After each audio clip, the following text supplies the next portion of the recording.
The Department of Justice was created by Act of Congress on June 22, 1870. 41st Congress, Session 2, Chapter 150, pages 162 et seq. With the Attorney General at the head. Now, the Attorney General, I've told you before, the Justice Department, ladies and gentlemen, was created to administer martial law in military districts post-Civil War. That is true, but it wasn't created until 1870. Up until 1870 and beginning, just at the end of the Civil War, a new post was created in the government to do away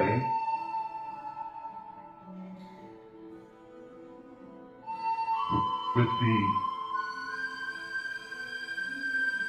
the person who had previously exercised control over the judicial branch of government and was, in fact, entrusted with the protection of the supreme law of the land, the Constitution, the Bill of Rights. That was the Judge Advocate General of the Army, ladies and gentlemen. The United States Judge Advocate General was replaced with the United States Attorney General. The reason was to be able to pervert the law, and specifically to pervert the law in the occupied territories of the South, or the occupied states, I should say, of the South, post-Civil War, to administer martial law in the military districts. And then, by Act of Congress on June 22, 1870, 41st Congress, Session 2, Chapter 150, page 162 et seq., the Department of Justice was created with the already created Attorney General at the head. To that point, each government agency or department pretty well took care of its own legal affairs.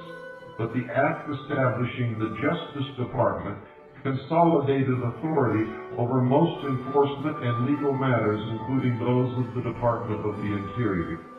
The Justice Department never was and is not now a part of the judicial branch of government, but is an arm of the executive branch of government.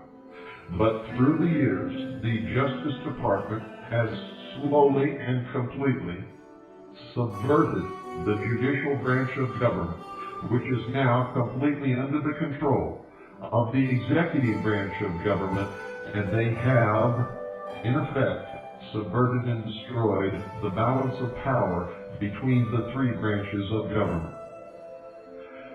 Changing United States courts around was a somewhat longer process, but it was managed over time.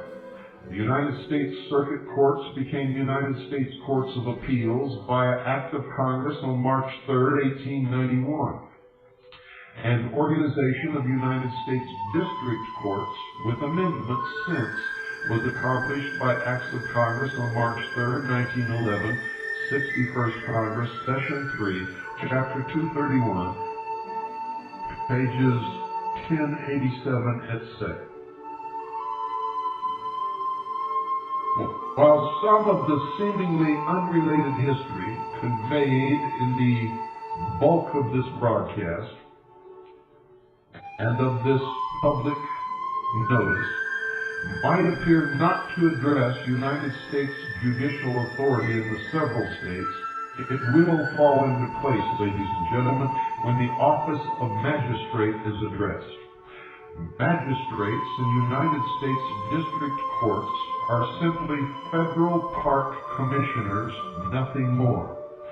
The name was changed, but the character and jurisdiction of the office did not. The territorial jurisdiction of federal magistrates, which is easily demonstrated by way of two statutes, is concurrent with jurisdiction of United States District Courts in the several states, or at least it would appear so. The first definition in relative part comes from Title 18 of the United States Code, the Code of Criminal Procedure, at Section 7, with particular attention to Section 7.3, U.S. Code Service 1979 edition. Section 7 special maritime and territorial jurisdiction of the United States defined.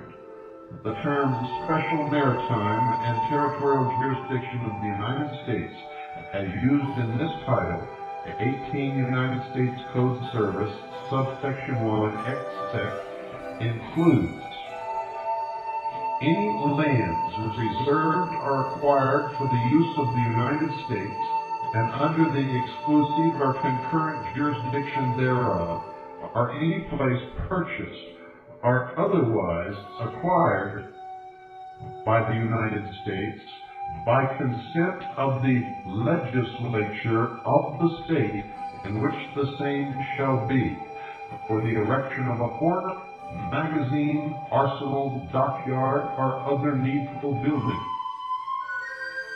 The second comes from the so-called Buck Act at 4 United States Code Service, Section 110, 1995 Lawyers Cooperative CD-ROM Edition. Section 110, same definitions. As used in Section 105-109 of this title, D, the term state includes any territory or possession of the United States. E, the term federal area means any lands or premises held or acquired by or for the use of the United States or any department, establishment, or agency of the United States, and any federal area or any part thereof which is located within the exterior boundaries of any state shall be deemed to be a federal area located within such state, emphasis, of course, defined. In the definitions of the United States Code and in the definition of the law, the word includes means limited to those particular terms listed.